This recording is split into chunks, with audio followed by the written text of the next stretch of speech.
Selamat malam Bapak Ibu semua. Terima kasih ya. Senang rasanya bisa dalam satu frame dari teman-teman alumni ini, kebayang ya, dari alumni yang angkatannya tadi mungkin combat yang mulai diomongin combat. Jadi pada ngumpul semua kerasa sudah angkatan lama ya, gabung dengan kemudian angkatan-angkatan yang mungkin masih baru fresh keluar dari oven yang baru mungkin 2 minggu yang lalu.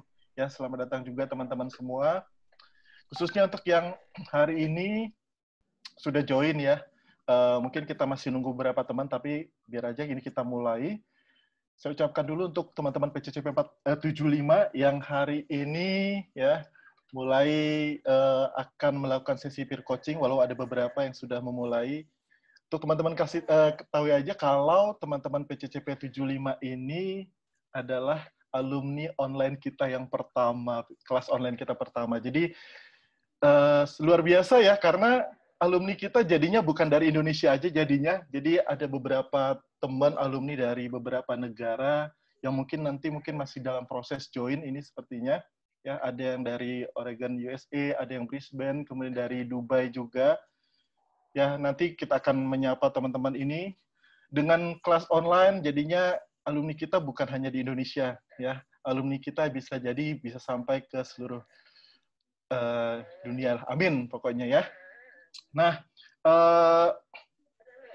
hari ini kita akan ngobrol bersama. Sebenarnya ini adalah program yang mungkin baru ya, baru karena sebenarnya kita lama sudah tidak ngobrol. Mungkin terakhir ngobrol bareng itu pas terakhir kemarin, pas penjelasan tentang 8 kompetensi.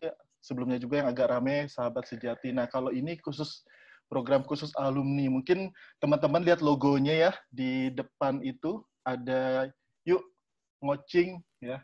Jadi mungkin agak nah tuh ya, yuk ngocing ya, ngomongin coaching sambil nangkring. Jadi sebenarnya program ini memang program yang dikhususkan untuk teman-teman alumni yang harapannya nanti kita bisa ngobrol santai tentang dunia coaching, tentang perjalanan teman-teman sendiri dalam menjalankan coaching. Dan nanti ini rencananya kita semoga bisa 1 bulan, jadi mungkin nanti dengan tema-tema yang berbeda. Jadi teman-teman bisa nanti bawa kopi, teh, ataupun snack, ataupun buah untuk cemil-cemil, karena ini kita konsepnya santai, interaksi, jadi enjoy aja. Ya, jadi harapannya nanti semua yang kita share, yang semua kita bicarakan di sini bermanfaat untuk kita semua sambil suasananya santai. Ya, Oke, perkenalkan saya Onma Gultom. Saya nge-host, mungkin saya di antara 2 wanita cantik ini ya. Jadi di antara 2 wanita cantik, kebetulan saya memang WFH di Jogja, jadi saya tidak berada di tengah-tengah ibu-ibu berdua itu, jadi saya ada space khusus, layar kaca di belakang ya, yang harapannya nanti bisa menemani teman-teman menjadi host pada acara kita malam ini. Dan saya sendiri tidak sendiri ya, nanti akan ditemani oleh Mbak Nanda, Mas Gogor, dan para coach-coach yang lainnya juga. Saya juga ucapkan terima kasih buat para coach-coach coaching Indonesia yang sudah hadir, Mas Al, Mbak Dita, Mbak Lina, Bu Mutia, Mak ya, Mbak Nanda, Mas Irfan, Mas Gogor, Om Dani, dan yang lainnya. Ya, terima kasih sudah join bertemu dengan para alumni dari Coaching Indonesia. Baik, kita sebelum masuk ke sesi kita yang pertama ataupun obrolan kita yang pertama, kita akan lihat dulu sebuah video yang menarik yang mungkin teman-teman bisa mendapatkan sesuatu dari video ini. Ya, oke. Selamat buat Bapak dan Ibu sekalian yang sudah mempelajari semua kompetensi-kompetensi coaching ICF. Dan jika Anda menonton video ini di kelas sertifikasi, Anda pun sudah tiba di penghujung program. Lantas berikutnya, bagaimana membangun karir sebagai seorang coach? Anda bisa membangun karir secara profesional di mana Anda terjun sebagai coach secara komersial ataupun mengaplikasikan coaching ini di profesi Anda sekarang sebagai manajer, sebagai leader, sebagai konsultan, pebisnis, atau profesi-profesi apapun. Karena coaching pada dasarnya merupakan komunikasi, kepemimpinan, dan juga kolaborasi dengan orang lain, membantunya mencapai hasil yang lebih maksimal. Jika Anda ingin membangun karir sebagai seorang coach, ada dua hal yang nanti perlu dedikasi Anda. Yang pertama adalah mendevelop kompetensi lanjutan. Yang kedua, praktek coaching secara konsisten. Terkait dengan mendevelop kompetensi coaching lanjutan, ini ada beberapa area spesialisasi. Anda bisa mengambil spesialisasi corporate executive coaching, ataupun business coaching, ataupun sales coaching, ataupun bahkan life coaching, yang di dalamnya ada parenting, wellness, retirement, karir, self-growth, dan macam-macam. Dan informasi-informasi tentang pendidikan coaching lanjutan pun tersedia di Coaching Indonesia Academy. Dan di situ Anda bisa belajar program sertifikasi lanjutan yang nanti akan membantu Bapak dan Ibu sekalian menuntaskan perjalanan Anda menjadi seorang ACC atau Associate Certified Coach dari ICF. Ada path-nya yang tersedia, berapa kali nanti Anda perlu melakukan coaching misalnya, kemudian juga ujian atau assessment yang Anda harus lalui nanti. Intinya, untuk mendevelop kompetensi coaching, Anda bisa mengikuti program-program pendidikan yang ada di Coaching Indonesia, ataupun belajar dari lembaga lain, ataupun melakukan research dari internet atau dari buku-buku. Yang penting Anda selalu konsisten grow di profesi coaching ini. Yang kedua, tentang menambah jam praktek. Coaching sebaiknya tidak berhenti hanya di sebatas pendidikan di kelas. Anda pun perlu melakukan praktek. Dan praktek Anda nanti bisa yang sifatnya berbayar, bisa juga yang sifatnya pro bono. Berbayar artinya Anda dibayar oleh seseorang, apakah itu klien Anda ataupun perusahaan dia tempat bekerja, atau jika Bapak atau Ibu merupakan internal coach di perusahaan, ketika Anda melakukan coaching kepada anggota tim lain, misalnya untuk pengembangan talentanya, itu pun dianggap sebagai coaching berbayar. Selain itu, ada bagusnya juga kita menambah jam praktek dengan memberikan coaching yang sifatnya tanpa bayaran atau pro bono. Ini merupakan coaching yang diberikan kepada komunitas-komunitas yang memang mereka membutuhkan pendampingan dan pembimbingan serta pemaksimalan potensi, tapi mungkin mereka belum sanggup untuk membayar. Ini penting bagi kita untuk selalu praktek dan selalu mengasah keterampilan coaching kita, menemui klien-klien atau coach-coach yang karakternya berbeda, yang situasi dan persoalannya mungkin bervariasi, yang tantangannya beragam, dan ini akan mengasah juga kemampuan kita sebagai coach menghadapi segala macam konteks yang dinamis itu. Saya sendiri selalu mengatakan bahwa coaching memberikan benefit tidak hanya kepada coachee, tapi juga kepada coachnya. Kita selalu belajar dari setiap kali pertemuan coaching. Dan yang lebih penting lagi, kita pun melatih empati, kita melatih memberikan empowerment kepada orang lain. Pada ujungnya, kita semua melakukan coaching ini untuk menciptakan dampak positif kepada orang lain dan masyarakat di tempat kita berada. Apakah itu di organisasi, di lingkungan sosial, atau bahkan di komunitas-komunitas yang hari ini mungkin kita tidak temui. Coaching membantu orang kemudian termaksimalkan potensinya, dan kita memfasilitasi proses itu untuk create impact yang lebih baik bagi orang lain. Oke, terima kasih Mas Al. Ya. Tepuk tangannya mana?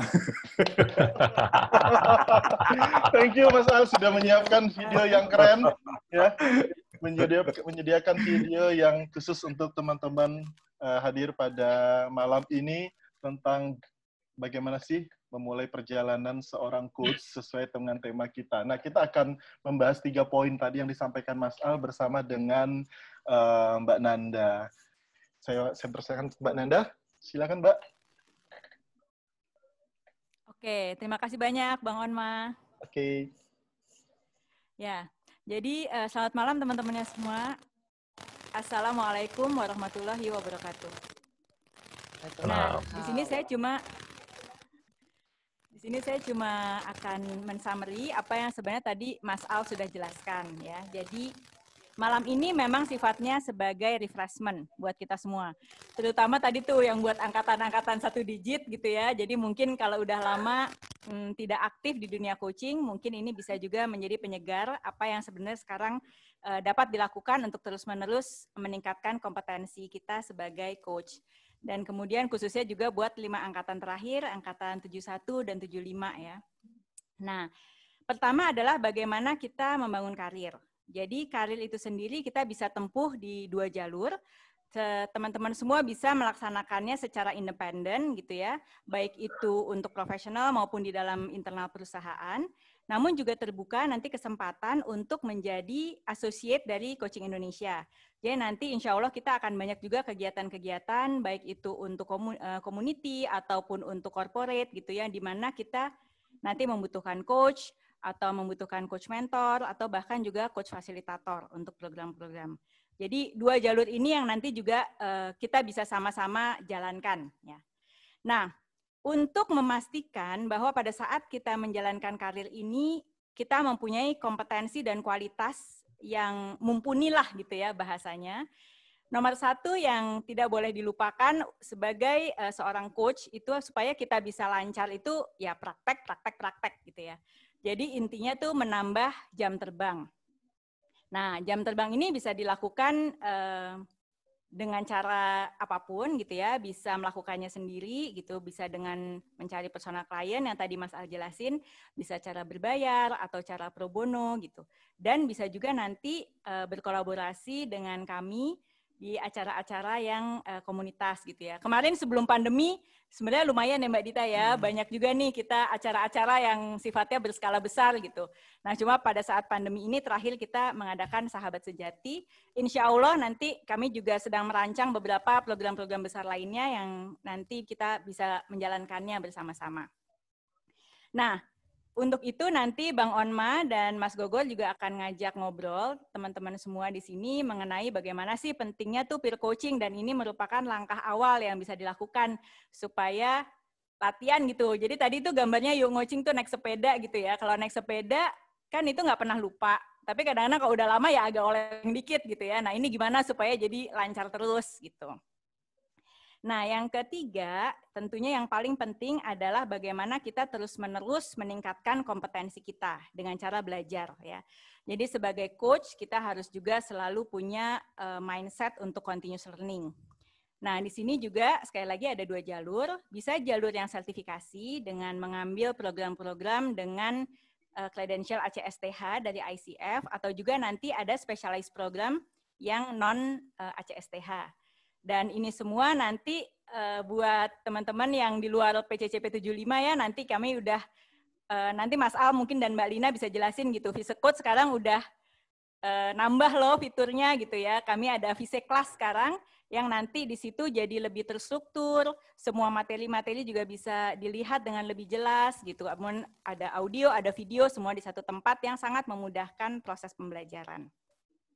Nah, jadi kira-kira seperti itu ya. Jadi karir, bagaimana caranya supaya kita punya karir yang cemerlang, jangan lupa harus praktek dan membangun kompetensi. Nah, sekarang kita bicara dulu nih mengenai yang masalah praktek. Saya kembalikan kepada Bang Onma. Terima kasih. Oke, terima kasih Mbak Nanda. Ya, kita akan sedikit sharing tentang peer coaching ya, mengapa akhirnya peer coaching itu menjadi penting setelah teman-teman setelah selesai mengikuti program training. Nah, kebanyakan teman-teman kalau sudah masuk ke dunia kerjanya, masuk ke pekerjaannya, ke perusahaannya, itu lupa bagaimana untuk melakukan coaching karena sudah masuk dalam aktivitas, masuk dengan kegiatan-kegiatan yang belum bisa akhirnya untuk menyempatkan diri, ataupun secara sistem belum bisa terbangun untuk melakukan coaching. Nah, kita dari Coaching Indonesia, khususnya dari Coaching Indonesia Academy Alumni, menyiapkan program peer coaching. Harapannya teman-teman bisa setelah selesai langsung melakukan praktek. Ya. Nah, untuk peer coaching ini sendiri bukan peer coaching yang hanya selesai satu ataupun hanya tidak berkontrak, tetapi kita juga mengharapkan bahwa peer coaching ini adalah program yang benar-benar seperti real coaching, real sesi yang profesional. Dan nanti akan dijelaskan juga secara detail oleh Mas Gogor bagaimana sih struktur tentang peer coaching ini. Oke, silakan Mas Gogor cerita tentang struktur peer coaching. Oke, terima kasih Bang Onma. Selamat malam teman-teman semua. Oh, kakak-kakak, saya lupa. Kakak-kakak coach ya. Oke, ya peer coaching ini program lanjutan sebetulnya dari kelas PCCP, dan kita mengawali peer coaching ini, kalau saya tidak salah ingat, itu sejak batch atau angkatan ke-64 ya, kita lakukan. Yang secara terorganisir ya, teman-teman. Awalnya kita waktu itu menganjurkan kepada teman-teman ya, peserta setelah selesai PCCP, kita ngapain nih, kita harus lakukan. Dan karena kami ngelihat bahwa teman-teman setelah lulus PCCP itu kan apa ya, masih hawanya masih panas gitu loh, masih semangatnya masih tinggi gitu. Apalagi ketika kalau kelas offline itu ketemu muka, ngobrol, jadi ya cocok lah gitu ya, ngomong terus gimana, terus kita ngapain dong dan sebagainya. Nah, untuk menangkap aspirasi itu juga, karena kan kalau di kelas PCCP teman-teman dipasangkan nih. Awalnya kan takut-takut ya. Biasanya, aduh nanti salah dan sebagainya. Tapi begitu lepas dari kelas gitu ya, kayaknya malah kangen gitu ya. Kangennya mau latihan dan sebagainya. Nah, di sini kami mengakomodir teman-teman yang kegiatan ini sifatnya sebenarnya opsional sih, teman-teman. Jadi tidak ada semacam keharusan gitu ya. Tapi buat teman-teman yang masih semangat, masih ingin melatih itu, kita akomodir dengan memasangkan. Awalnya kita pasangkan, teman-teman. Tapi habis itu kayaknya, biar deh pada milih pasangan sendiri gitu dari teman-teman sekelasnya. Dan kita sudah jalankan sudah beberapa kali ya.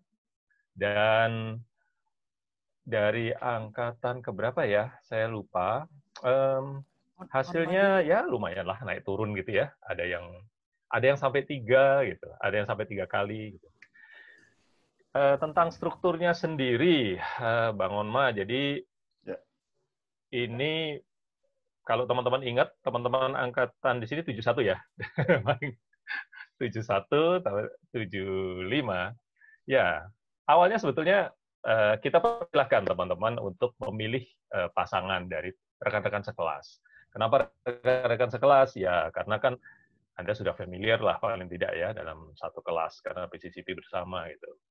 Lalu ya disepakati aja waktunya. Nah seperti tadi disampaikan sama Bang Onma bahwa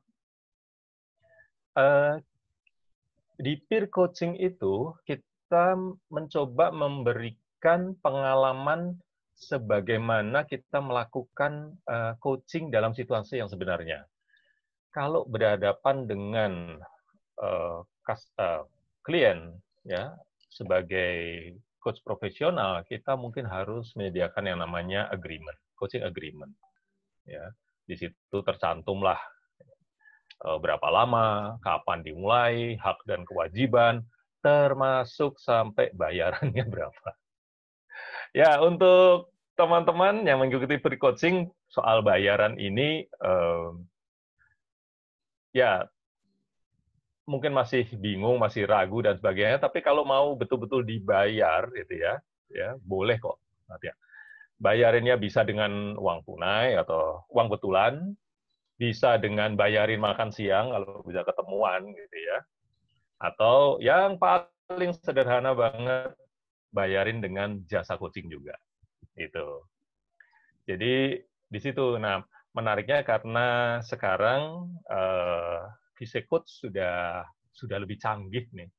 Jadi kalau teman-teman nanti sudah janjian, pilih pasangan, lalu melakukan namanya pre-sesi ya. Di situ ada membuat coaching plan, kemudian membuat agreement, tanda tangan betulan aja. Betul-betul tanda tangan, kirim ke pasangannya, kemudian masukkan ke dalam Visecoach. Teman-teman sudah bisa membuat jadwal. Kalau saran kami biasanya langsung buat jadwal untuk 3 sesi. Oh ya, peer coaching ini disarankan 3 sesi, teman-teman sekalian. Itu berlaku selama 3 bulan. Maksudnya 3 bulan itu bersama kami ya, kami membantu, memonitor, dan sebagainya seperti itu. Setelah 3 kali gimana? Mau dilanjutkan, monggo. Mau ganti pasangan juga silahkan. Itu aja. Ya. Dan jangan lupa dalam peer coaching itu dilakukan dokumentasi. Jadi kalau waktu itu offline sih temu muka bisa foto bareng gitu ya. Kemudian foto bareng ditunjukkan dan sebagainya. Ngomong-ngomong, Bang Onma, saya pribadi masih lakukan peer coaching loh, Bang Onma. Sama. Ya, Bapak teman-teman sekalian, ini jangan pikir bahwa peer coaching itu hanya untuk yang barusan lulus PCCP. Enggak, saya pribadi betul, saya masih. Dan sama teman coach juga, alumni juga, ya, satu kelas, itu juga kita masih lakukan sampai sekarang. Gitu. Oke, terima kasih gitu Mas Gogor. Ya, Oke. jadi untuk teman-teman yang tadi mungkin belum sempat mempunyai klien coaching untuk berbayar ataupun yang memang belum di kantor pun belum bisa melakukan, dan juga butuh teman-teman yang lagi kejar target nih untuk mungkin mau lanjut CEC. Jadi ikut program-program lanjutan coaching. Jadi sebenarnya peer coaching ini sebagai tempat berlatih teman-teman seperti sudah bilang praktek ya. Jadi harapannya nanti peer coaching ini teman-teman kita tidak tinggalkan. Jadi kita juga nanti akan ada sesi check-in pada saat teman-teman yang sudah melakukan peer coaching untuk melihat sebenarnya sejauh mana perjalanan teman-teman sendiri untuk melakukan peer coaching ini. Harapannya semua journey dalam melaksanakan peer coaching ini teman-teman mendapatkan sesuatu. Dan selamat juga untuk PCCP yang 75 kemarin Mas Gogor sudah mempunyai 55 sesi peer coaching. Kita tepuk tangan dong. Gila 55 coaching.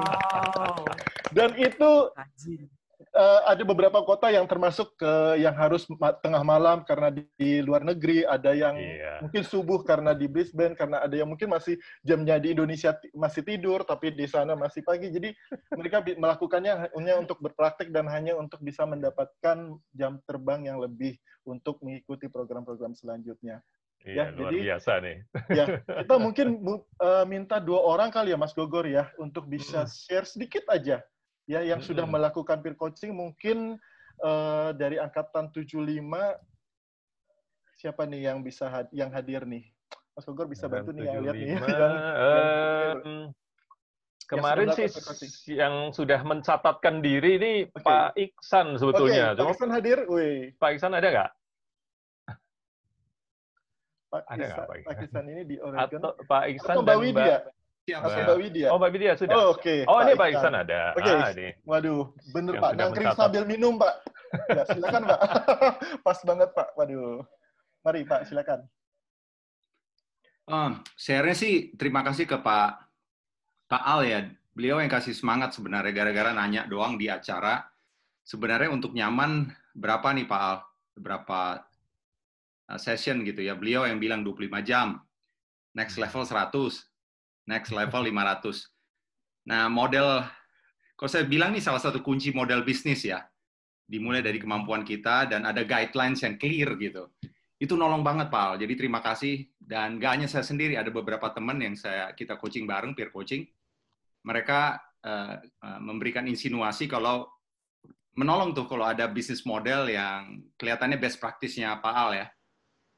Tahapannya begitu. Itu nolong banget. So, terima kasih Pak Al, dan ditunggu nih, mudah-mudahan di sesi ini ada tips-tips memberikan bisnis model.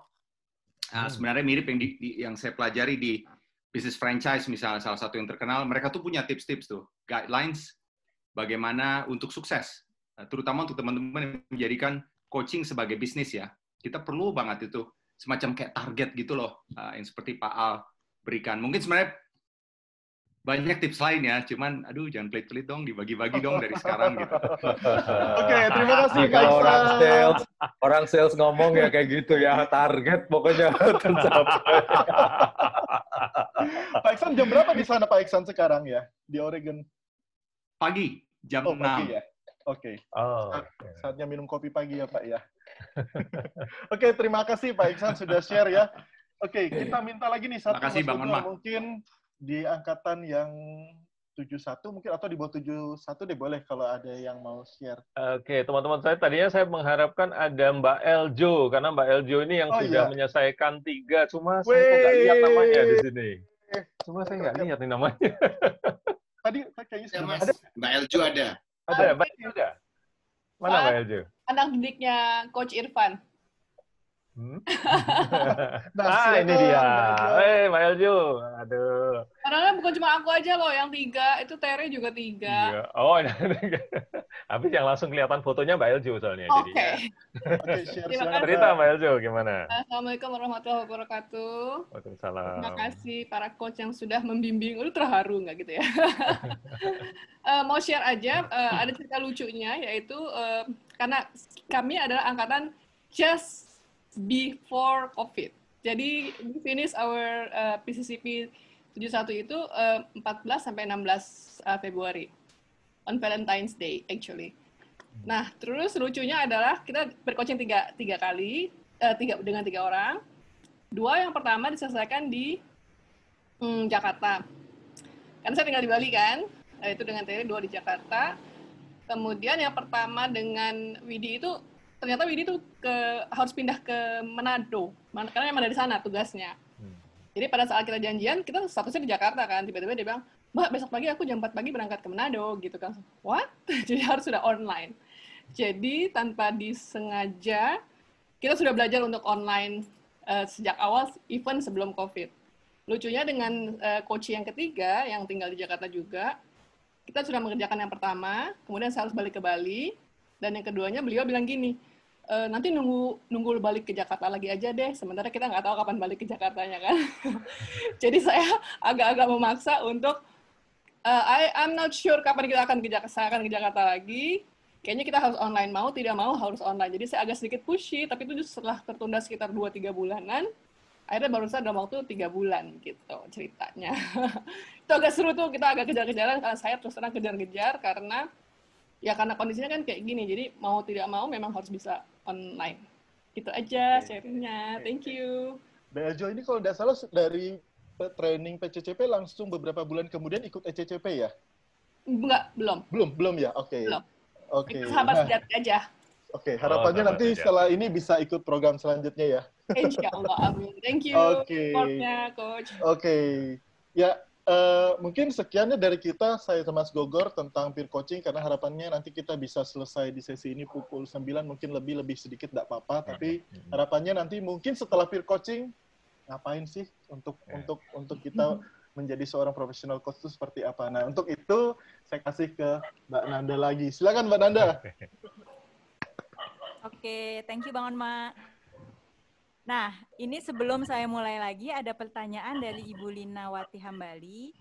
Saya mau dong ikutan jadi associate CI. Bagaimana caranya? Nah, mungkin Mbak Dita nih. Sebagai salah satu ownernya dari Coaching Indonesia, silahkan. Oke, selamat malam semua teman-teman. Ini pertanyaannya menarik ya, karena memang banyak teman-teman alumni yang tanya kalau saya mau jadi associate CI gimana nih gitu.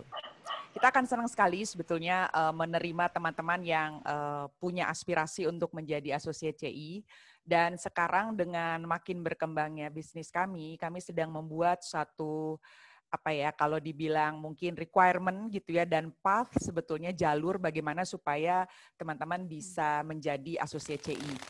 Bagian terbesar dari menjadi associate CI adalah belajar tentang coaching. Jadi nanti dari proses membangun karir sebagai seorang coach, itu bagian terbesarnya adalah memang memperkaya diri. Dan syarat-syarat lainnya nanti akan segera diumumkan begitu ready. Jadi Mbak Lina mohon bersabar dulu. Yang akan disediakan sekarang adalah mungkin langkah-langkah di mana kita bisa membangun diri supaya bisa lebih mantap di spesialisasi coaching yang ingin kita ambil. Nah, dari situ nanti akan ada proses di mana kalau masih berminat menjadi associate CI, itu kita bisa duduk bareng untuk bicara. Mungkin itu dulu Mbak Lina yang bisa saya share, karena memang proses detail untuk menerima teman-teman menjadi associate CI itu masih kita godok. Yang sudah siap tadi itu kurikulum untuk mendevelopnya. Ya. Gitu Mbak Nanda. Oke, terima kasih. Gimana Mbak Lina? Ya, makasih banyak. Jelas. Oke, terima kasih. Nah, saya lanjut dulu ya. Oke, jadi sekarang kita balik lagi kepada tadi itu, tadi kita udah bicara mengenai bagaimana kita memperbanyak praktek supaya coaching hours kita juga semakin banyak dan kita semakin lancar. Dan sekarang saya ingin share lagi mengenai bagaimana sih membangun kompetensi gitu. Dan tadi kalau Pak Iksan tanya tips selanjutnya nih yang ada. Nah, ini saya lagi mau cerita bagaimana sih kita sebagai coach gitu ya bisa semakin mempertajam kompetensi-kompetensi kita, terutama dalam hal kita bisa menangkap, bisa mendengar dan mengajukan pertanyaan dengan baik. Dan terutama sekali kalau ingat dengan coach mindset adalah bahwa kita harus bersikap curious, kemudian kita juga bagaimana nih membantu klien kita untuk bisa mencari peluang-peluang baru gitu ya.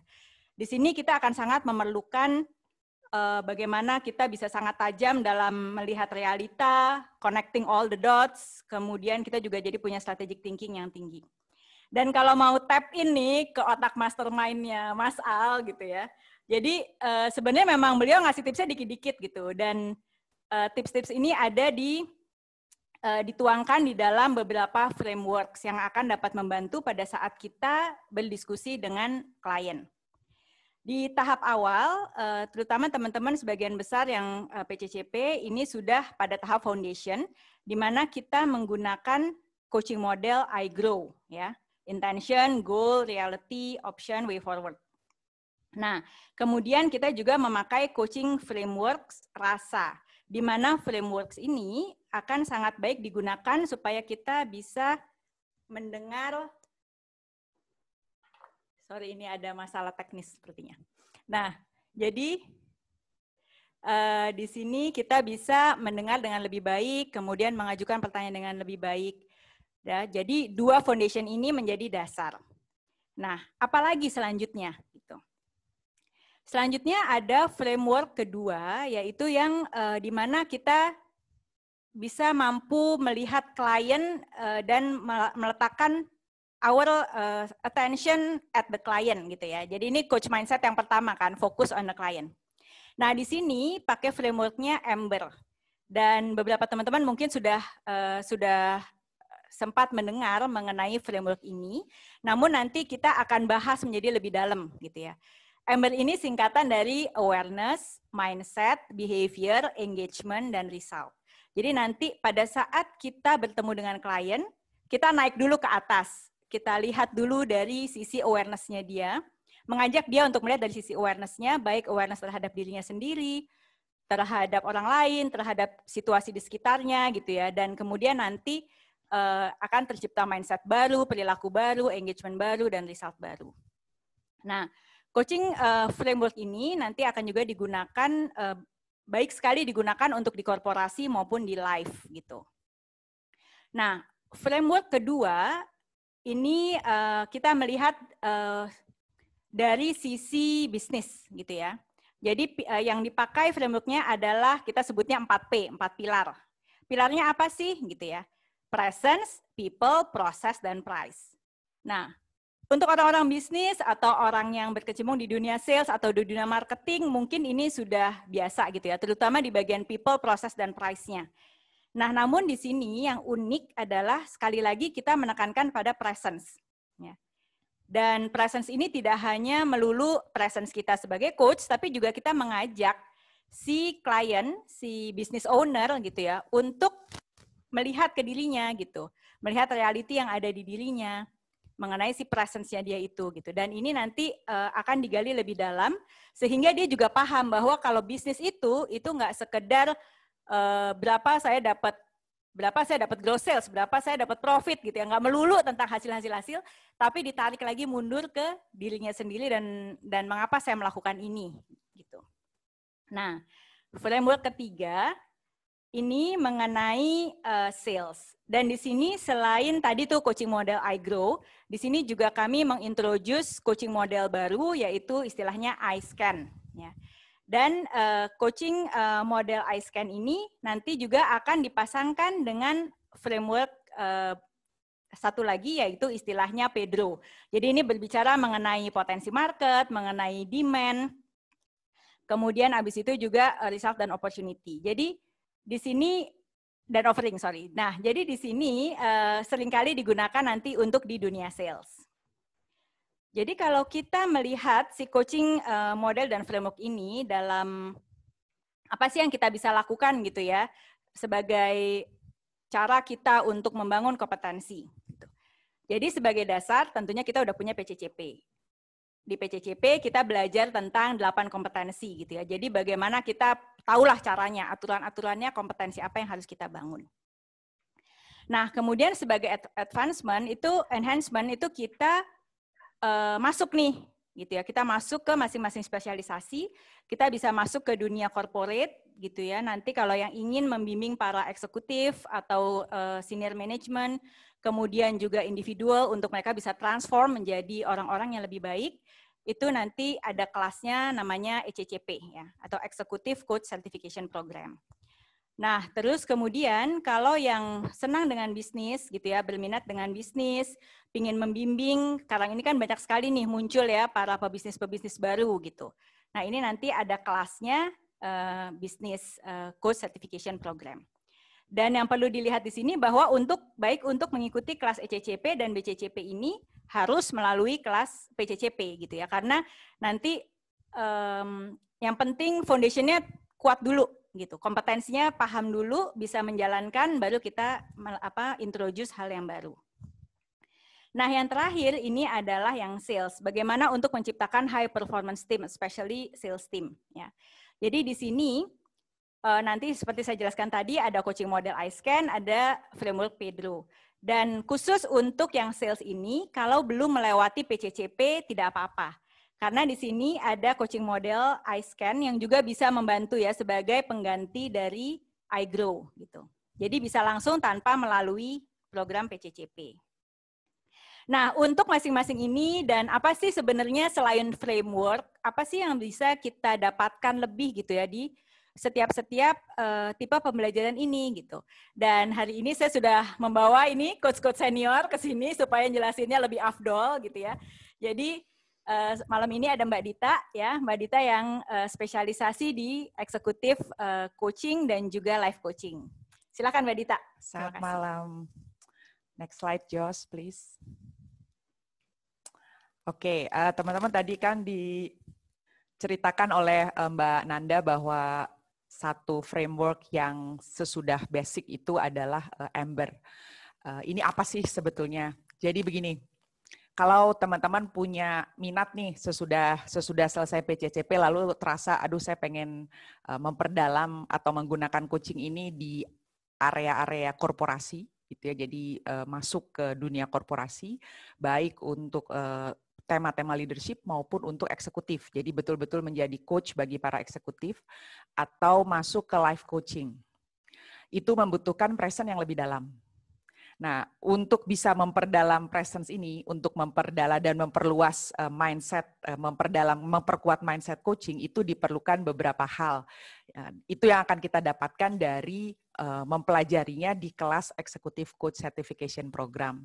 Jadi ini untuk siapa? Ini adalah untuk teman-teman yang ingin mengasah kompetensinya dan nantinya dipergunakan untuk area korporasi, eksekutif, leadership, dan juga untuk area life.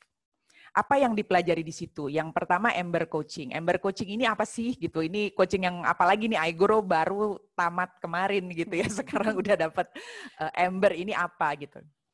Ember ini sebetulnya iGrow yang diperdalam. Jadi iGrow-nya pelan-pelan akan kita lepas, teman-teman. Ini akan mempraktekkan coaching dijadikan bukan lagi sesuatu yang sifatnya ada struktur yang ketat, jadi kita ingat-ingat harus ada G, harus ada R, ada O, ada W, itu sudah otomatis ada di kepala kita.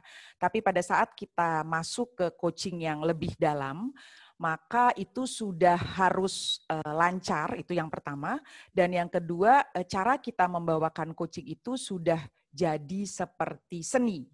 Gitu. Nah, artinya yang dibaca ini mungkin dari yang kasat mata, dari yang terdengar itu harus masuk ditarik ke dalam.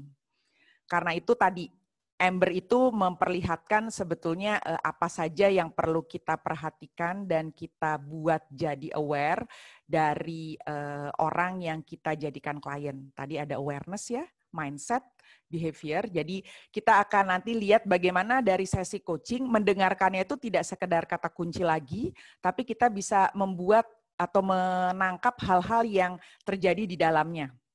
di dalam percakapan itu ada cerita di balik cerita. Kalau teman-teman ingat mungkin ada level ketiga dari suatu proses mendengarkan. Di kelas ini juga teman-teman akan diperkenalkan dengan yang namanya deep coaching teknik. Nah, deep coaching teknik ini satu teknik coaching yang tidak lagi bersifat transaksional gitu ya, tidak lagi bersifat saya coach, ini adalah coachi saya, tapi betul-betul membangun kemitraan sampai di level saya itu bisa betul-betul berdampingan dengan coachi saya atau klien saya. Jadi ada suatu kualitas coaching, kualitas coach yang harus dibangun di situ. Itu yang disebut di balet berikutnya yang namanya time space fractal pattern, itu namanya aduh apa ini gitu ya. Tapi di dalam teknik ini atau di tahap ini kita akan belajar memahami bahwa orang itu pada dasarnya multidimensi. Jadi waktu dia bicara pada kita saat ini, di momen ini, sebetulnya bisa saja dia bicara sesuatu di masa lalu atau bicara sesuatu yang di masa depan. Kita harus punya kemampuan untuk menangkap nih dia lagi ngomong di mana nih. Gitu ya. Itu satu. Lalu kedua, kita juga bisa menangkap pengaruh-pengaruh apa yang sedang terjadi, proses-proses berpikir apa yang sedang terjadi di dirinya saat itu. Di sisi lain kita pun perlu aware tentang hal itu yang terjadi di diri kita, karena di tahap ini proses coachingnya itu jadi perlu sangat disadari bahwa kita saling mempengaruhi. Apa yang terjadi pada pada coachee bisa jadi berpengaruh kepada kita, atau yang apa terjadi pada kita berpengaruh pada coachee kita. Oke, di kelas ini juga akan diperkenalkan grup coaching, karena grup coaching itu adalah suatu praktek coaching yang banyak sekali dilakukan di korporasi. Kita sebut juga sebagai tim coaching gitu ya. Jadi itu memerlukan kemampuan presence yang lebih kuat dibandingkan one-on-one, dan juga mengelola grupnya itu memadukan coaching dengan teknik fasilitasi. Jadi itu didapatkan di kelas ini. Dan ada juga, karena kita masuk ke korporasi, kita jadi perlu tahu bagaimana coaching ini akan diukur gitu. Karena biasanya jadi bentuknya investasi buat corporate ya. Lalu corporate akan nanya, saya udah invest segini buat anak buah saya, buat eksekutif saya dapat apa gitu. Jadi kita akan perkenalkan bagaimana kita bisa mempunyai metode untuk mengukur keberhasilan coaching. Gitu, dan bagaimana juga kita bisa membangun suatu program untuk membangun coaching culture. Jadi semua hal yang berjalan atau biasanya dilakukan di dalam korporasi itu kita perkenalkan di program ini. Dan juga karena sudah masuk ke korporasi dan ngomongnya lebih dalam, akhirnya kita akan sampai pada pemahaman sebetulnya semua itu tentang life. Bahkan pada saat kita ngomong dengan seorang CEO, kita tidak lagi bicara soal teknik, tapi kita bicara soal pribadinya, si eksekutif ini. Karena itu ada poin terakhir tentang life dan personal ini jadi agak overlapping di proses di mana kita menjalankan proses corporate coaching. Mudah-mudahan kebayang kalau kita mau mengasah diri menjadi seorang corporate coach atau life coach, maka hal-hal inilah yang sebetulnya dari pengalaman kami perlu diperdalam agar bisa mengkondak suatu sesi dengan lebih baik dan memberikan dampak lebih baik juga untuk klien kita. Itu Mbak Nanda. Oke, nah ini ada pertanyaan nih Mbak Dita. Ya. Dari Pak Wit. Apakah ada minimum coaching hours untuk bisa ikut ECCP atau BCCP? Ya. Oke, kalau ECCP, Pak Wit, kami menyarankan sudah punya 10-15 jam terbang. Sebetulnya sih kalau ditanya bisa ikut langsung, bisanya bisa. Hanya karena tadi saya bilang ini lebih dalam, kalau kita tidak punya pengalaman maka akan membingungkan. Karena kita bicara kalau ngomong kompetensinya tetap 8, tapi 8-nya itu di drill lebih dalam. Jadi kalau kita belum bisa merasakan di level kedalamannya PCCP menggunakan iGrow, pada saat dibawa ke Ember itu jadi bingung dan jadi agak sulit menangkap perbedaannya gitu. Jadi sudah ada kebiasaan yang terbangun di kita, itu akan memudahkan. Kalau BCCP dilihat dari urutannya, kami sangat menyarankan kira-kira sama 10-15 jam gitu ya, dan juga kalau bisa punya minat atau punya pengalaman tentang bisnis, karena di dalam BCCP kita akan banyak sekali bicara soal dunia bisnis. Mungkin itu ya, Mas Wit. Dan yang apa? Okay. Kalau saya sudah ikut BCCP, untuk bisa ambil ACC harus ambil lagi ECCP atau SCCP ya. Iya, iya betul Pak. Pada intinya kalau untuk ACC itu nanti kita minimum harus 60 jam. Jadi BCCP itu 30 jam, jadi silahkan untuk mengambil kelas yang lain yang nilainya 30 jam atau 35 jam. Jadi dalam hal ini bisa ICCP atau SCCP gitu, Pak. Oke, terima kasih banyak Mbak Dita sharingnya gitu. Nah, sekarang kita masuk ke bagian berikutnya yaitu mengenai bisnis coaching, dan untuk ini sudah hadir bersama kita Mbak Mutia. Silakan Mbak Mutia. Oke. Terima kasih Mbak Nanda dan teman-teman ya. Jadi di sini BCCP adalah salah satu program ACSTH yang cukup baru ya. Sebagai ACSTH itu sebenarnya mulai berlaku Januari tahun ini, tahun 2020. Jadi ada beberapa teman yang sudah ikut BCCP di sebelum ACSTH. Nah ini perlu di apa ya istilahnya, di-refresh lagi untuk bisa dapat ACSTH. Tapi intinya gini, apa sih bedanya BCCP dengan yang lain, dengan ECCP? Dan kenapa sekarang di kami itu BCCP harus melalui PCCP dulu? Karena PCCP, jadi gini, dari pengalaman kami kan selalu di CI itu selalu belajar dari pengalaman ya, untuk memperbarui program-program kami, termasuk isi-isinya supaya teman-teman bisa hands-on melakukan coaching dengan apa yang sudah dipelajari dari program-program training. Nah, di sini BCCP yang baru ini, yang pertama adalah kita akan pakai 8 kompetensi ICF, ya, bukan lagi 11, dan diharapkan setelah mengikuti PCCP, maka kita akan bisa mengajak teman-teman untuk menggunakan framework 4P, yaitu presence, people, product, dan proses. Itu langsung embedded dalam proses coachingnya, langsung bisa dipakai dalam proses coaching.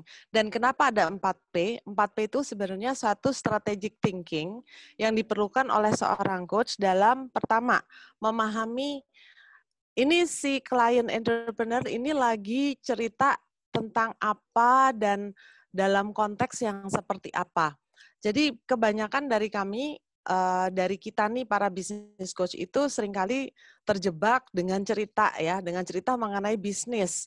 Bisnis nih begini, sehingga kadang-kadang jadi luput untuk melihat ada apa ya di balik cerita tentang bisnisnya. Padahal kita sudah juga belajar bahwa salah satu coach mindset adalah coach the person. Ya, bukan mengenai caranya. Jadi bisnis itu sebagai konteks dan juga sebagai indikator. Indikator bahwa bisnis seseorang bisa berkembang karena program coaching kita. Ya, disebabkan oleh apa? Disebabkan mungkin oleh mereka punya purpose lebih kuat. Mereka jadi tahu mindset mereka selama ini keliru dalam mengembangkan bisnisnya. Nah, ini 4P itu kita melihat sekaligus ya, secara paralel, itu yang namanya presence-nya dia gimana sih? Nah, ini bukan presence kita ya, tapi presence-nya si klien kayak apa? Bagaimana dia menghadirkan dirinya, bagaimana dia mengekspresikan apa yang menjadi value, apa yang menjadi visi itu di bisnisnya.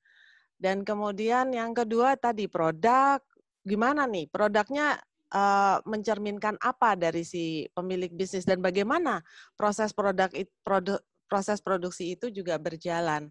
Lalu kemudian people-nya gimana? Jadi ini secara keseluruhan kita kayak bisa bikin foto gitu ya waktu si klien cerita, oh ada kayak gini nih, ya. Dan indikatornya apa? Nah, kita bisa meng-coaching para klien entrepreneur ini dengan lebih pertama membantu dia punya strategic thinking dengan 4P, lalu kedua bisa membantu dia punya indikator. Jadi pada saat kita nggak terjebak ya dengan drama-drama personal yang kemudian kita coaching orangnya nih, jadi drama personalnya itu yang kita address terus gitu. Terus kita lupa dengan indikator bisnis yang lain yang dilihat dari people-nya gimana, produknya gimana, prosesnya gimana. Nah, ini yang sebenarnya menjadi tools yang dikembangkan di CI untuk membantu para pembimbing bisnis lebih mampu mengcoaching dengan suatu framework yang jelas dan kemudian bisa mengukurnya. Gitu. Dan kita juga nanti di BCCP yang baru, kita akan memperkenalkan business health check yang juga akan bisa dipakai oleh coach untuk membantu dia melihat secara garis besar, dan juga bukan hanya garis besarnya aja sih sebenarnya, tapi ada garis-garis kecil yang juga dia bisa lihat ya, secara keseluruhan gambaran bisnis dan entrepreneurship-nya tuh kayak apa. So di sini teman-teman yang ikut BCCP, terus khususnya yang program baru ini akan bisa mengidentifikasi juga pada saat cerita klien itu kita bisa mengidentifikasi, oh dia ada di stage mana sih? Dia tuh entrepreneur yang ada di stage pemula, di stage yang sudah inovatif, atau dia entrepreneur organik yang katakanlah memang dari awal nggak pakai belajar, nggak pakai apa, dia udah jadi entrepreneur. Nah ini yang kita bisa belajar di sana. Yang terpenting lagi adalah bagaimana teman-teman itu bukan hanya kemudian mempraktekkan 8 kompetensi sebagai 8 kompetensi coaching secara umum, tapi memang dibawa secara spesifik untuk mengcoaching para entrepreneur. Gitu sih, Mbak Nanda. Teman, kalau ada yang mau tanya, silahkan aja langsung ya, bisa chat atau bisa raise hand gitu nanti. Jadi kita di sini sistemnya karena kita judulnya nangkring ya, jadi ya udah santai aja lah gitu. Ya, jadi silahkan aja bebas kalau mau tanya-tanya, nanti silahkan langsung. Nah, sekarang kita mungkin pindah dulu ya ke bagian sales gitu. Dan di sini terima kasih banyak Mbak Mutia. Sama-sama. Nah, di sini sudah hadir juga Mas Irfan nih. Beliau juga memang hampir 20 tahun ya Mas Irfan ya di dunia sales korporasi gitu. Silahkan Mas Irfan. Ya, selamat malam teman-teman semua, kakak-kakak dari segala penjuru dunia, dari berbagai angkatan. Kebetulan SCCP ini adalah ACSTH yang belum berumur sebulan kali ya. ACSTH-nya baru keluar banget, sehingga pada saat dipresentasikan di PCCP 75 ACSTH-nya belum nongol. Nah ini sudah muncul, alhamdulillah belum sebulan ini. Sebenarnya apa yang menyebabkan SCCP ini muncul? Jadi SCCP ini muncul bukan sebagai pendalaman PCCP, tetapi sebagai alternatif sudut pandang bagaimana menggunakan coaching untuk performance. Jadi untuk transaksi, memang transaksional coaching gitu ya, di mana kalau kita menghadapi tim, klien yang perlu di coaching, sementara mereka memang masih di level di mana kebutuhan akan performance itu yang mendrive apapun yang mereka lakukan gitu ya, sehingga untuk orang-orang semacam itu presence sebagai coach itu perlu kuat. Bukan karena dia mau pergi ke dalam, bukan. Karena dia nggak mau diajak masuk ke dalam gitu. Dia akan selalu ngomong di level permukaan bahwa apapun yang mereka alami biasanya itu akibat dari faktor eksternal yang mereka nggak bisa kontrol. Jadi di sini peran kita sebagai coach itu presence-nya harus cukup kuat. Kalau lebih dalam mungkin enggak, tetapi jenis presence-nya itu harus di-extend gitu ya. Jadi sudut pandang sebagai coach itu perlu punya alternatif sudut pandang. Sehingga di sini kita tawarkan untuk alur percakapan coachingnya tidak menggunakan iGrow. Mungkin di SCCP batch pertama kita masih menggunakan iGrow. Kemudian belajar dari situ kita melihat bahwa perlu ada alur coaching yang lain yang bisa mengakomodasi jenis-jenis klien yang masih terjebak di level hasil, result, performance gitu ya, yang berupa transaksi. Sehingga kita bawa yang namanya framework iScan. Harapannya ini adalah alternatif sudut pandang bagaimana kita melihat percakapan coaching bisa dijalankan untuk klien dan tim kita misalnya yang masih perlu dibantu untuk mencapai targetnya secara cepat. gitu.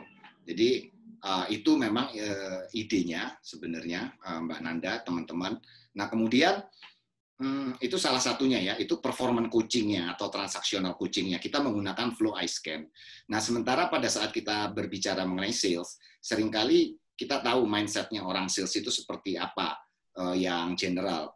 Bukan saya mau mengeneralisasi, tetapi orang sales itu rata-rata talkative ya, communication skill-nya sudah bagus, dan dia bisa kuat gitu ngobrol lama gitu. Kalau nanti coach-nya itu nggak cukup presence, ini kebawa omongannya klien tuh gampang sekali gitu, karena mereka rata-rata pinter sekali gitu ya, disuruh ngomong gitu. Nah, ada framework yang namanya Pedro, itu adalah perspektif atau sudut pandang yang nanti akan kita jelaskan di SCCP itu sebagai salah satu perspektif yang perlu dimiliki oleh sales coach, sehingga dalam menavigasi percakapan dengan kliennya dia nggak hilang arah.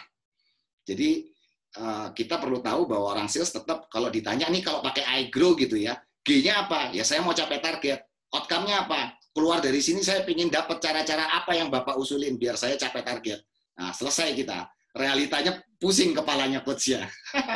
Jadi itu kenapa kita agak rubah pakai ice scan dan kita berikan framework Pedro ya, sehingga coach-nya itu tetap confident gitu ya, presence-nya nggak hilang, tetap bisa menemani klien dengan netral dan menempatkan klien itu at the center sebagai pusat perhatian. Yang kita coach tetap orangnya. Itu kenapa kita kenalkan framework Pedro sebagai salah satu cara pandang. Dan memang ini bukan pendalaman, sehingga dia tidak perlu ikut PCCP dulu. Jadi kalau teman-teman ada yang berminat mau ikut SCCP, sebenarnya ada sebagian materinya, kalau yang sudah pernah ikut PCCP akan terasa mengulang. Tapi memang rasanya agak beda. Kayak ngomong listening, itu case-case yang dibawa dalam menerangkan listening, itu kita bawa dengan contoh-contoh yang terjadi di dunia sales gitu ya.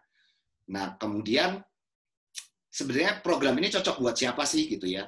Terus terang pasti cocok buat sales manager yang memanage tim di mana baik dia maupun timnya secara reguler dievaluasi terhadap performance gitu ya. Jadi biasanya perusahaan kalau mau invest untuk orang-orang itu dihitung. Oke, aku mau kirim kamu training, tapi kapan bisa segera capai targetnya kalau dikasih training gitu. Nah, ini bisa teman-teman yang berada di posisi stressful seperti itu bisa mendapatkan presence yang lebih kuat dengan menggunakan framework ice scan dan Pedro dalam menavigasi percakapan di timnya, dalam rapat, dan dalam keseharian sebagai sales management. Nah, kemudian kami juga menyarankan sebenarnya misalnya teman-teman human capital, HRBP yang menangani tim sales, itu penting nih, supaya juga bisa memahami mindset-nya seorang sales people, behavior-nya seperti apa,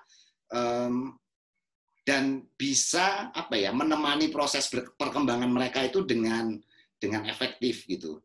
Karena memang sales people ini mindset sama behavior-nya agak unik, karena di banyak perusahaan pada saat mereka merintis karir dari bawah, mereka itu disyaratkan untuk nurut seperti tentara. Mereka harus lakukan apa yang diperintahkan. Dan tiba-tiba pada saat bisnis berubah dan posisi mereka naik, tiba-tiba mereka dipaksa suruh mikir. Sementara dari bawah mereka nggak pernah diajak mikir. Ini teman-teman HRBP yang menangani tim sales bisa mendapatkan bantuan dengan framework ice scan dan Pedro jika memang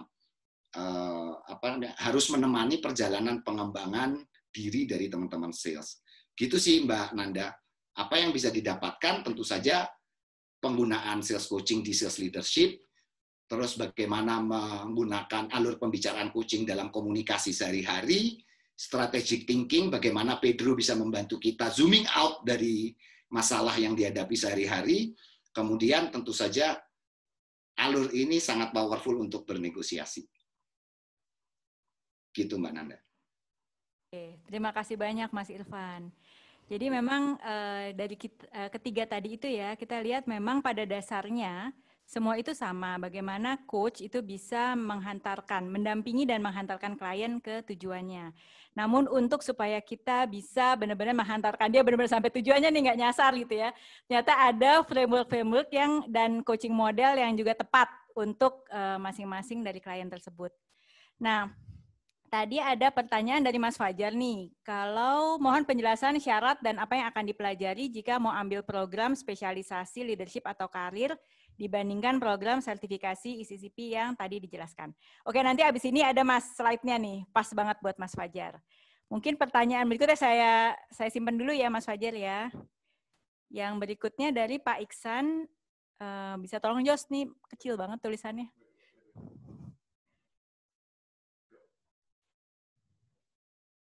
Oke, sukses bisnis model dari bisnis coaching seperti apa? Misalkan rule of thumb 25, 100, 500 coaching hours. Apa yang harus terjadi 100 hari pertama, 1 tahun pertama secara konsisten?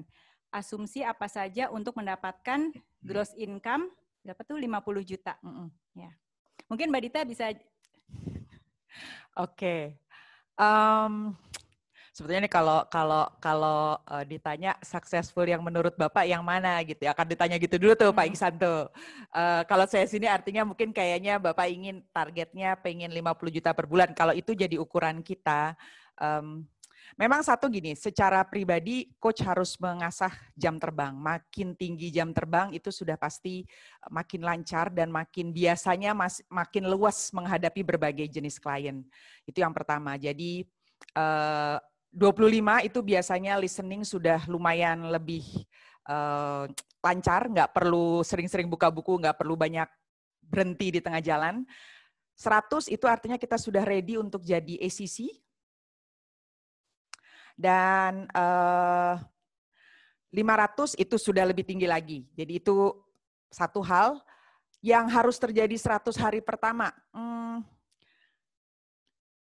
Kalau mau cepat, sebetulnya yang 25 jam itu kalau bisa terjadi pada 100 hari pertama, Pak. Karena di 100 hari pertama itu kita memang akan mengalami proses di mana menyesuaikan diri, cari klien gitu ya, lalu mendrill apa yang kita sudah dapatkan di kelas, buka nego harga. Bagi yang belum pernah menghargai diri sendiri sebagai profesional, perorangan, ini juga proses yang bagus untuk berani menyatakan, oke, harga saya per jam ini berapa, karena proses menentukan itu juga perlu waktu dan perlu proses yang harus secara sadar dijalani, karena itu peer coaching jadi penting. Kemudian secara konsisten, kalau saran saya 1 tahun pertama memang punya target melakukan sesi coaching. 1 minggu mungkin 5 orang aja udah bagus banget itu, gitu ya. Sehingga bisa 1 tahun pertama tuh kalau kita 1 minggu 5 bisa berapa tuh? 5 kali 50 ada lebih dari 200 jam sebetulnya bisa didapat. Kemudian asumsi apa? Memang praktek marketing juga jadi jalan. Antara lain bagaimana membangun personal branding teman-teman sendiri, punya channel-channel di mana klien yang ingin di-reach itu bisa bertemu dengan teman-teman juga, itu jadi penting. Nanti itu mungkin akan dibicarakan di salah satu sesi seperti ini juga, Pak Ihsan. Dari situ diturunkan pasarnya seperti apa, kita harus punya cara memasarkan diri seperti apa, membangun personal branding kita, mungkin gitu. Itu malah Mbak Nanda mungkin yang lebih jago untuk bicara begitu karena beliau ahli di urusan marketing juga nih gitu. Tapi kira-kira gitu Mbak Nanda. Oke, terima kasih. Dan ini juga contohnya kayak warm atau hot leads gitu ya. Seperti apa sih gitu. Nah, kalau dari pengalaman kami itu juga rata-rata di dunia yang masif ya sales teamnya gitu, dan juga kayak dunia asuransi, dunia perbankan, juga manufacturing yang jumlah orangnya banyak, dan bagaimana akhirnya para leaders itu harus memimpin 1 orang, memimpin 20, memimpin 100 gitu, dan bagaimana supaya itu bisa berjalan. Nah, hal tersebut yang rata-rata tuh banyak ya mau memakai jasa coaching ya, karena mereka juga membutuhkan, mereka tidak bisa terus-menerus bersikap direktif ya. Jadi mereka memang harus juga mengajarkan kepada para leadersnya untuk menjadi mampu juga melakukan coaching gitu. Dan mereka untuk top manajemennya biasanya mereka akan membutuhkan juga coach dari eksternal seperti itu. Nah, kemudian untuk promotion mix dan sebagainya itu sebenarnya banyak jalan, apalagi saat ini gitu ya, baik dari digital maupun langsung gitu. Dan saya rasa itu jalan-jalannya sih masih sama lah ya gitu. Jadi masih juga ada yang memang kita harus tatap muka untuk ketemu, kemudian bisa lewat website. Jadi strong website, strong profile dari kita sebagai pribadi ataupun sebagai organisasi itu juga penting. Dan kemudian memang akhirnya ujung-ujungnya yang berbicara sekali lagi kualitas gitu. Jadi kalau pada saat satu klien merasa puas, itu biasanya nanti akan bergulir dengan sendirinya. Itu sih, saya yakin itu pengalaman dari Mas Al, Mbak Dita, Mbak Lina ya, senior-senior di coaching Indonesia, ujung-ujungnya yang dijual adalah kualitas gitu. Jadi mau sebaik apapun kita melakukan, tetap orang akhirnya akan melakukan repeat order kalau kualitasnya itu baik. Tambahan sedikit mungkinan, Pak Iksan ini kan kebetulan ada di Amerika. Jadi dari pengalaman kami, awareness masyarakat, awareness calon klien kita tentang coaching itu berpengaruh, Pak, terhadap pencapaian kita seperti yang kita targetkan. Jadi kalau di negara-negara di mana pemahaman coaching atau orangnya sudah mature untuk menerima jasa coaching, itu caranya akan sedikit berbeda. Karena seperti di Indonesia, edukasi itu jadi penting. Orangnya banyak memang Indonesia, tapi belum semuanya menerima coaching sebagai proses development. Artinya bagian terbesar dari proses kita membangun karir di Indonesia adalah juga mengedukasi orang. Nah, di Amerika mungkin ceritanya lain lagi karena sebagian besar coach profesionalnya ICF itu adanya di Amerika. Jadi mungkin itu yang strateginya akan jadi berbeda, Pak. Join dengan ICF setempat akan membantu, dan juga di Amerika itu sangat tersedia niche market yang di Indonesia belum ada gitu loh. Jadi mungkin dengan memilih ceruk-ceruk pasar yang belum diolah itu bisa jadi cara kita kalau di tempat Bapak berada untuk mencapai target Bapak. Oke, makasih Mbak Dita. Ini Mas Al mungkin bisa menambahkan, Mas Al silahkan.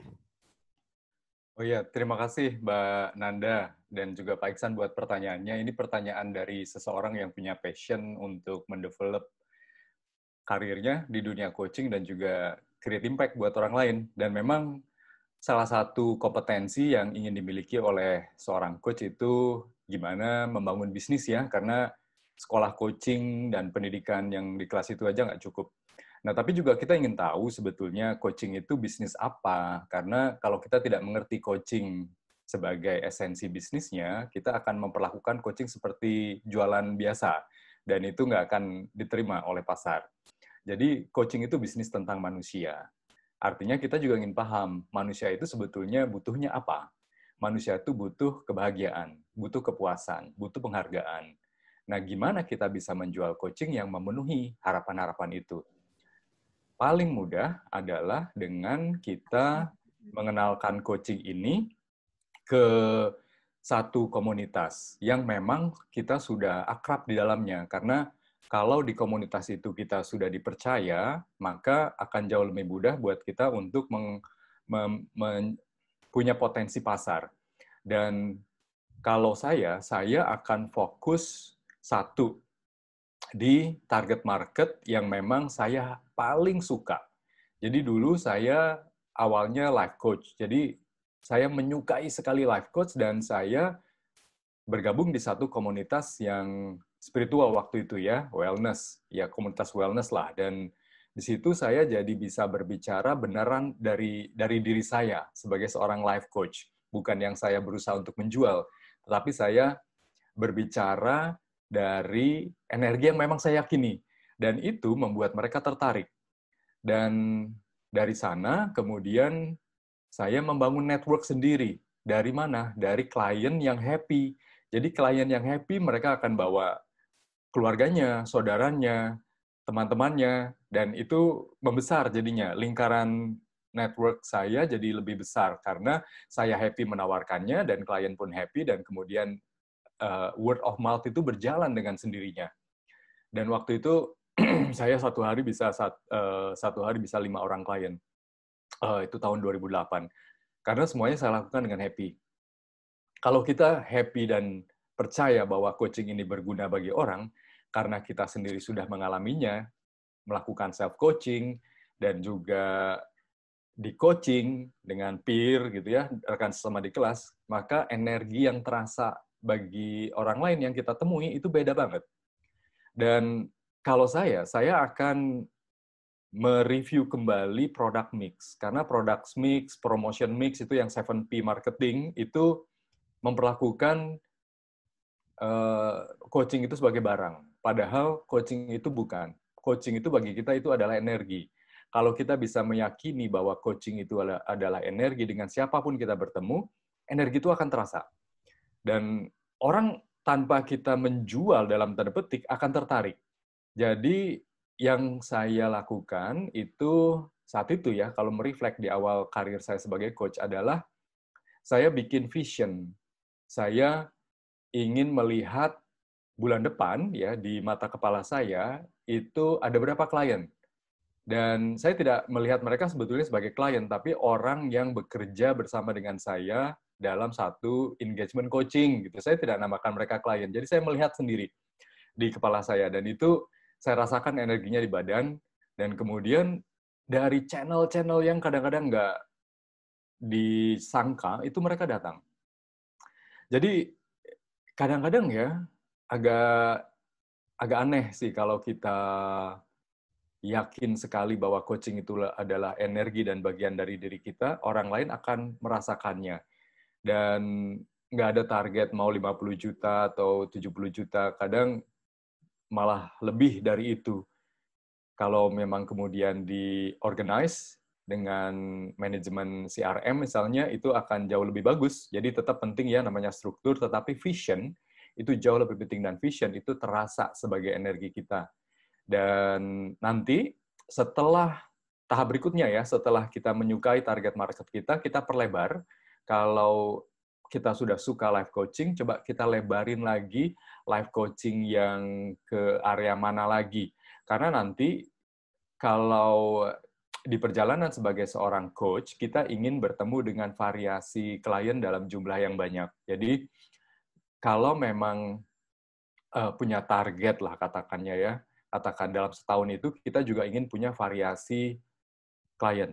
Apakah ini life coaching, dan life coachingnya apakah ini parenting, apakah ini relationship, apakah wellness, itu pun diperlebar. Kemudian nanti setelah dari sana, perlebar lagi aja ke arah business coaching mungkin, ke arah corporate coaching. Jadi target kita bisa aja lebar sekali ya, dan kemudian nanti setelah 2 tahun, baru kita kerucutkan spesifik ke memang yang paling solid buat kita.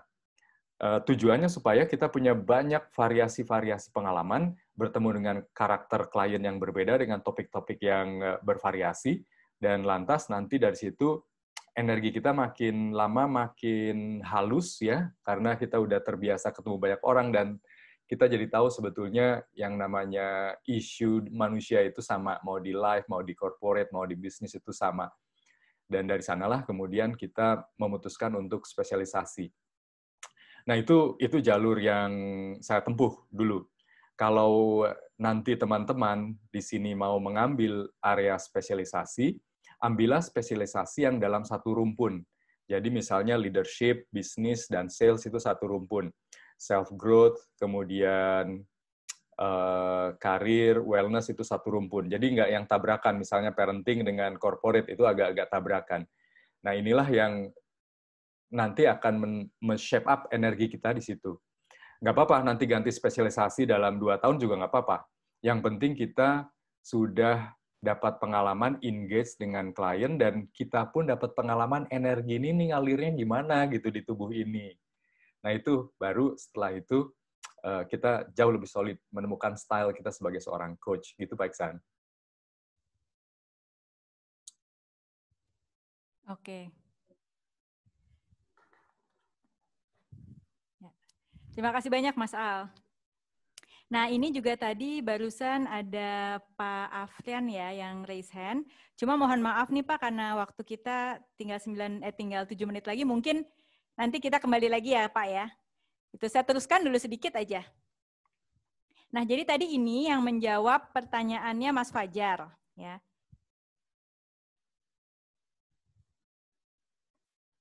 Ya. Nah, jadi nanti selain yang tadi tuh kelas-kelas sertifikasi, bagaimana sih ada apa lagi gitu ya. Dan ini yang juga tadi disebutkan sama Mas Al, pada saat kita memilih spesialisasi kita, pilih yang kira-kira beberapa minat tapi yang masih di dalam satu rumpun yang sama gitu. Jadi nanti ada juga kelas-kelas yang non-sertifikasi, baik itu dalam bentuk leadership, bisnis, sales gitu ya, atau yang dalam life itu lebih luas nih. Di sini kami menyediakan ada self growth, ada career, ada wellness, love dan parenting. Nah, semua ini insya Allah nanti kita akan launch di mungkin pertengahan September 2020 gitu ya. Jadi karena memang di masa pandemi ini kita berusaha untuk pindahin semuanya ke online. Jadi semua sekarang lagi product development di dalam. Tapi insya Allah kita di pertengahan atau akhir September kita udah bisa launch untuk produk-produk ini. Dan nanti sifatnya juga bervariasi gitu tipenya. Nanti juga akan mungkin kelas tatap muka dalam bentuk online atau juga nanti ada yang course online dan ada webinar semacam itu yang nanti bisa dipilih sesuai dengan kesukaan nih spesialisasi dari Bapak Ibu sekalian gitu.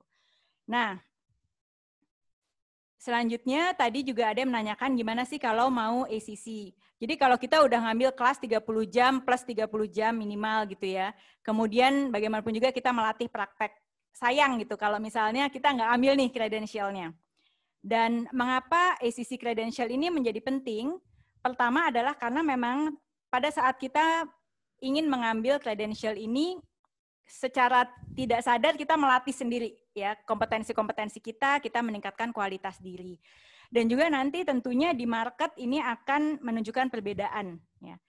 Nah, jadi langkah-langkahnya ini untuk refreshment jadi adalah setelah 30 jam PCCP kemarin, boleh ngambil lagi 30 jam, baik di sini ataupun di tempat lain, nggak masalah, yang penting 30 jam.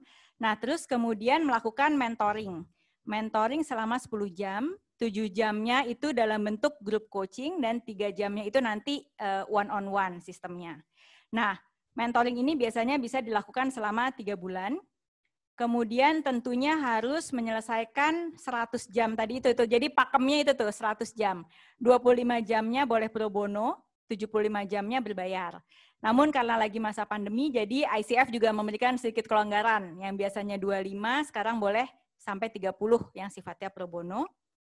Nah, kemudian setelah itu semua selesai, dapat langsung mengambil ujian di ICF. Jadi nanti ada websitenya ICF, langsung sign up di sana gitu ya. Dan ini sifatnya 2. Pertama adalah praktek rekaman seperti kita di kelas. Jadi kita coaching, kemudian direkam audio, dikirimin ke ICF. Kemudian setelah rekaman kita lulus, dinyatakan lulus oleh mereka, baru nanti kita dikasih jadwal untuk ujian tertulis ya. Pilihan ganda 155 soal, dan itu sifatnya lebih kepada kasus sebenarnya. Jadi kalau kita tidak melewati si 100 jam itu mungkin agak sulit gitu ya. Karena walaupun kita hafal bacaan di dalam bukunya, di dalam handbook, tapi kalau kita belum pernah experience akan sulit menjawab pertanyaan-pertanyaan di ujian tersebut. Nah, setelah itu semua lulus, biasanya mereka juga cepat lah ya ngasih ininya dan langsung menjadi ICC. Seperti itu ya tahapan-tahapannya. Jadi nanti sayang aja kalau misalnya udah melewati ini semua dan tidak mengambil akreditasinya. Dan akreditasi ini juga nantinya akan sangat penting juga nih sebagai salah satu tahapan dalam membangun personal branding. Dan mungkin sebagian besar teman-teman di sini udah punya ya VC Coach gitu, dan kabar baiknya adalah September 2020 ini akan open for public ya. Jadi apa artinya? Artinya ini udah jadi marketplace gitu. Setiap orang bisa masuk, setiap orang di luar sana yang butuh coach, mereka masuk langsung ke VC Coach dan mereka akan search ya, coach-coach yang memang sesuai dengan mereka gitu ya, sesuai dari bidang spesialisasinya, sesuai dari bidang kompetensinya, dari kualitasnya dan sebagainya. Dan itu nanti juga akan ditandai dengan dengan marker gitu ya. Jadi dia dari bronze, silver, gold, platinum dan sebagainya. Nah, jadi untuk itu pertama jangan lupa untuk selalu manage klien pakai VC Coach gitu ya, di book time mereka bisa juga share notes, minta feedback gitu ya, karena nanti feedback ini juga kita bisa tampilin gitu sebagai testimoni dari klien-klien kita. Nah, terus kemudian bangun terus kredibilitas dengan mungkin bisa nulis artikel, atau bikin podcast, atau bikin video, semua bebas bisa di-upload. Nanti dari tim VC Coach tentunya ada QC-nya, jadi juga kita nggak asal-asalan ya. Ini sistemnya sebenarnya mirip lah kayak Wikipedia. Semua orang boleh nulis, tapi tetap ada kurasi atau kuratornya gitu. Jadi di sini juga demikian, setiap orang bebas, tapi nanti kita tetap perhatiin pakem-pakemnya. Nah, kemudian yang berikutnya adalah setelah kita hadir di situ gitu ya, make sure bahwa orang-orang tuh bisa nemuin kita gitu. Jadi kalau kita rajin update, itu rank kita naik. Terus kemudian juga jangan lupa untuk share ke sosial media yang lain gitu ya, baik itu sifatnya LinkedIn ataupun Instagram ataupun Twitter, Facebook, terserah. Dan supaya orang jadi tahu gitu, oh ini Bapak A adalah coach gitu ya. Nah, jadi biarkan orang-orang untuk bisa menemukan kita. Nah, terus kemudian dari situ kita bisa insya Allah dapat get more clients gitu ya. Karena ini sifatnya benar-benar sudah open for public. Dan semua penjelasan ini ada di VC Coach, ada di dashboard, bisa dicek gitu ya di bagian resources. Atau yang sudah teman-teman PCCP 75 yang udah punya VC Class itu udah ada di bagian Career Builder. Nah, kemudian yang terakhir ini ya 2 menit menuju jam 9. Yang terakhir adalah important dates gitu. Jadi kita akan mengadakan ECCP online class yang pertama itu nanti tanggal 14 Agustus. Kemudian September akan menjadi our busy months gitu ya untuk Coaching Indonesia karena kita akan memulai BCCP online class yang pertama. Kemudian juga mentoring program dimulai lagi. Kemudian tadi yang program-program yang non-sertifikasi dalam bentuk online itu nanti akan launch beberapa program gitu ya. Nah terus kemudian juga VC Coach akan launch untuk publik. Jadi teman-teman silahkan mempersiapkan diri gitu untuk hal tersebut. Nah kemudian di Oktober kita akan ada SCCP online class gitu. Nah jadi apa namanya kira-kira itu yang bisa mungkin teman-teman perhatikan gitu ya bagaimana dalam membangun kompetensi. Gitu. Satu hal. Mbak Nanda mau nambahin dikit. Pertanyaannya Pak Fajar. Yang mana? Yang tadi Pak Fajar sudah terjawab ya tadi Pak Fajar tanya harus apa persyaratannya dan apa yang dipelajari dari program spesialisasi.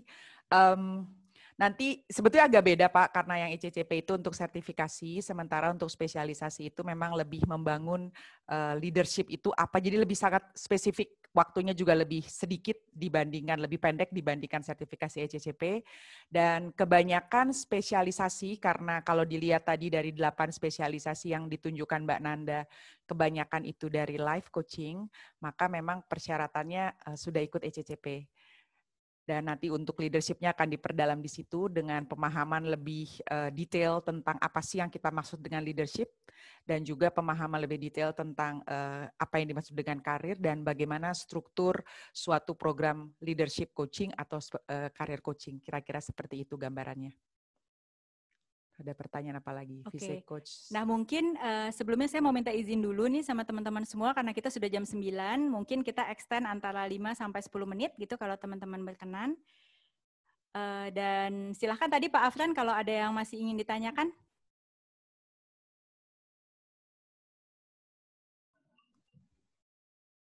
Oke, makasih. Pertanyaan saya ini tadi tentang BCCP. Kebetulan saya ikut angkatan pertama dan itu waktu angkatan pertama kan belum sertifikat ASCTH ya. Nah, ketika selesai kelas, kemudian kita diminta untuk kirim rekaman. Ada revisi rekaman yang harus dikirim. Nah, kebetulan saat itu saya nggak kirim. Nah, info terakhir dari Mbak Mutia bahwa itu sudah lewat masa waktunya. Nah, itu gimana ya? Certified-nya itu jadi gimana kelanjutannya harus gimana? Kita nanti bisa kita atur untuk sit in atau kirim rekaman lagi Pak, tapi memang kami harus dengar dan kalau karena akan ada beberapa revisi seperti tadi yang dikatakan oleh Mbak Mutia bahwa kita masukin 8 kompetensi ICF, kemudian juga ada business health check gitu ya. Kalau Bapak mau bisa sit in, dan sit in bagi teman-teman yang sudah pernah mengikuti ACSTH itu biayanya beda dengan full kelas gitu ya Pak. Jadi nanti silahkan apabila waktunya cocok silahkan menghubungi kami dan begitu lulus dari situ kita akan berikan sertifikat yang ACSTH Pak. Oh, oke. Sip. Terus boleh satu lagi sekalian ya. Silakan Pak. Soalnya tadi kan Bang Onma juga menggelitik saya gitu ya dengan pertanyaan abis ini mau lanjut apa gitu. Ya, saya juga pikir-pikir karena tadi udah dijelasin tentang SCCP dan juga dijelasin tentang SCCP ya, sales sama eksekutif. Pengalaman saya selama di bisnis, terutama di COVID ini, ketika kita udah terjun di bisnis, hampir sebagian besar klien saya itu minta antara di coach eksekutifnya, which is itu ownernya atau manajemennya, dan yang paling banyak adalah di coach sales-nya. Gitu. Nah, jadi apa harus ambil semua begitu kan? Gimana nih? Ambil semua juga nggak apa-apa sih Pak buat kita. Waduh. Ya. Tapi gini mungkin karena sales atau tadi ya corporate dan lain itu adalah bagian dari spesialisasi yang kami sediakan di VC Coach, maka bisa saja Bapak ambil yang sertifikasi mungkin tidak perlu semua tapi diambil yang memang benar-benar cocok nih dengan hati Bapak, pengen ngembanginnya di mana. Sementara nanti untuk hal yang lain, katakanlah senengnya yang bisnis, udah ambil ya BCCP, pengen masuk ke corporate gitu ya, jadi ambil yang ECCP. Nah, untuk yang salesnya ambil nanti di pelatihan-pelatihan non-sertifikasi, Pak.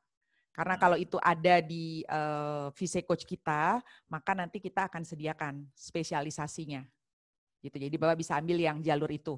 Atau sebaliknya, pengen salesnya nih yang dikencengin gitu, karena memang Bapak banyak punya klien sales, ambilnya SCCP. Lalu tentang korporasinya nanti kita lihat, bisa ambil yang non-sertifikasi itu, jadi pendalaman-pendalaman. Bisa dilihat di situ. Gitu, Oke, Pak. sip. Yang sekarang Makasih bisa saya banyak. jawab. Sama-sama. Ya. Oke. Kita mau nambah dikit boleh? Silakan. Anda. Silakan. Tadi ada pertanyaan dari Mbak Wit Makassar kalau nggak salah ya, peserta SCCP batch 1 yang masih pakai iGrow kalau mau update dengan flow yang baru yang iScan harus gimana. Jadi bisa sit in juga ya. Nanti kita di Oktober itu online juga dan karena ini sit in juga biayanya juga pasti jauh berbeda lah dibanding yang full set kemarin begitu. Terima kasih. Ya, kasih Mas Ipang. Nah, terima kasih banyak Bapak Ibu. Mungkin sekarang floor saya kembalikan nih ke host-nya ya, Bang Onma. Silakan Bang.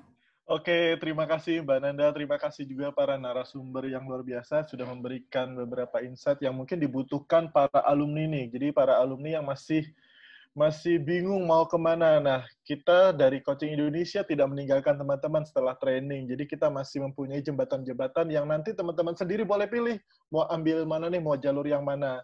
Yang pasti teman-teman bisa melakukan praktek coaching untuk menambah skill teman-teman sendiri. Karena ada beberapa catatan juga yang tadi nanti saya akan sharekan. Nah, ini berhubung waktu sudah habis, saya ucapkan terima kasih. Saya akan sampaikan 4 poin aja yang ingin saya simpulkan. Yang pertama bahwa lakukan praktek coaching untuk di lingkungan teman-teman ataupun komunitas dengan tujuan mengedukasi dulu, karena memang di Indonesia tadi seperti Mas Al bilang masih butuh edukasi. Yang kedua, menilai diri sendiri dengan praktek coaching. Semakin bertambah praktek coaching kita, maka kita bisa menilai dan akhirnya kita bisa menghargai berapa nilai kita untuk melakukan sesi coaching. Kemudian yang ketiga adalah coaching itu tentang manusia, ya. Jadi kita lebih fokus dampak bagaimana coaching kita itu bisa berdampak kepada orang lain, apa yang dirasakan, dan itu bisa membuat kita dikenal dengan dampak yang sudah kita berikan. Dan yang keempat adalah coaching itu energi. Kepada siapapun kita melakukan coaching, kita memberikan energi itu dan dirasakan oleh para coaching kita. Baik, terima kasih teman-teman semua yang sudah hadir. Menyempatkan waktunya 2 jam lebih, mohon maaf, tapi harapannya kita bisa mendapatkan semua yang teman-teman butuhkan. Dan jangan lupa, kita tidak berhenti di sini, kita ada episode-episode selanjutnya, mungkin ada personal branding yang nanti akan kita soundingkan lewat WhatsApp ataupun email blast kita, dan harapannya teman-teman bisa join dan ikuti terus program-program kita agar teman-teman juga terupdate dengan keahlian teman-teman sendiri untuk melakukan teknik coaching. Baik, saya undur diri. Saya mohon mengucapkan terima kasih Mas Al, Mbak Dita, Mbak Lina, Mbak Mutia, Mas Irfan, semua dari Manual Coaching Indonesia yang ada di luar maupun di seluruh Indonesia. Sampai ketemu di lain waktu dan sampai jumpa. Terima kasih. Terima kasih. Terima kasih semua. Terima kasih. Selamat malam. Terima kasih Mas semuanya. Terima kasih. Bye-bye.